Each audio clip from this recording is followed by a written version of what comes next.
కావాలనే ఇప్పుడు బీజేపీ బీఆర్ఎస్కి సపోర్ట్గా ఉండి అందులో ఉన్నటువంటి ప్రధాన నిందితులను దేశం దాటించేటువంటి పని చేసింది.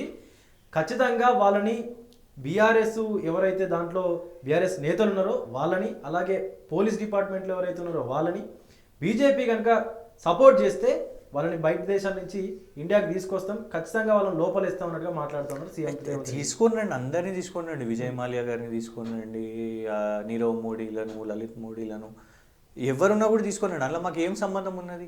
పోలీస్ అధికారులు ఎవరైనా వాళ్ళ పని చేసిండు అని అంటే తీసుకొని రండి. కానీ నేను అనేది ఏంటంటే ఇవి పేర్లు చెప్పి ఈ ఫోన్ ట్యాపింగ్లు టీపింగ్లు కేంద్రంలో ఉన్న వాళ్ళు పెగాసెస్ అని ఇట్లనే అన్నారు కదా, పెగాసెస్ అయిందని పార్లమెంట్ సెషన్ మొత్తం మింగేశారు.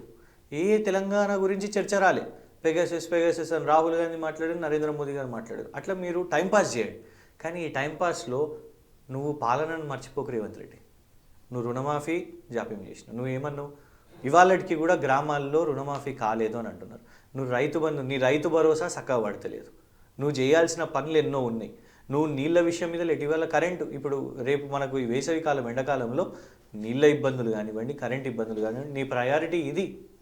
నువ్వు ఎంతసేపు రాజకీయ కక్ష, కేసీఆర్ని ఎట్లా ఇబ్బంది పెట్టాలి, కేటీఆర్ని ఎట్లా సైలెంట్ చేయాలి, హరీష్ రావుని ఎట్లా సైలెంట్ చేయాలి, రోజు లేస్తే ఎవరిని తిట్టాలి, ఇవే తప్ప నువ్వు ఒక విజన్తో పోయి నువ్వు ఇవి చేస్తుండు. నీకు ఇంట్రెస్ట్, నీ ప్రయారిటీ ఈ బీఆర్ఎస్ పార్టీ నాయకులను జైల్లో పెట్టాలి, బురద జల్లాలంటే చెయ్యి.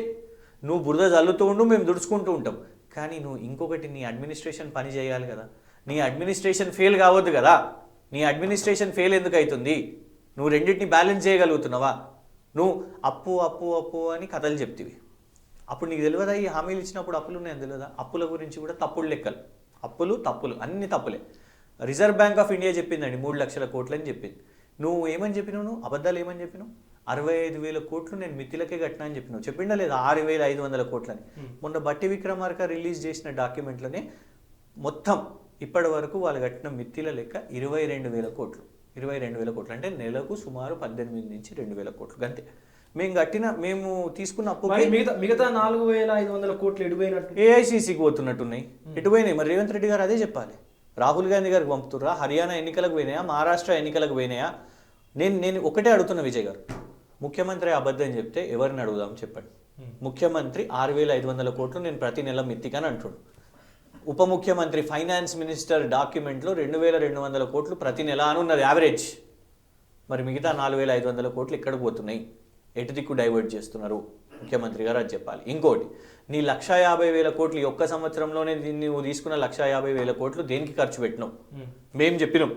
మేము శ్వేతపత్రంతో ఏ ప్రాజెక్టు మేము నిర్మాణం చేసినాం. ఒక రైతు వేదిక కానివ్వండి, ఒక బ్రిడ్జ్ కానివ్వండి, ఒక ఫ్లైఓవర్ కానివ్వండి, ఒక ఆర్యూబీ కానివ్వండి, ఒక మన అంతిమయాత్రల కోసం చేసుకునే వైకుంఠ ధామాలు కానివ్వండి, మేము చేసిన నిర్మాణాలు ప్రతి ఒక్కటి లెక్కతో సహా మేము చేసినాం, ఇంక్లూడింగ్ ప్రాజెక్టులు. కానీ మీ లెక్కేది 150,000 కోట్లు ఎక్కడ మింగినావు, ఎడబెట్టినావు? ప్రపంచంలో ఏ మూల ఏ క్షణం ఏం జరుగుతుందో వేగంగా తెలుసుకోవడానికి తొలి వెలుగు వాట్సాప్ ఛానల్ని ఫాలో చేయండి.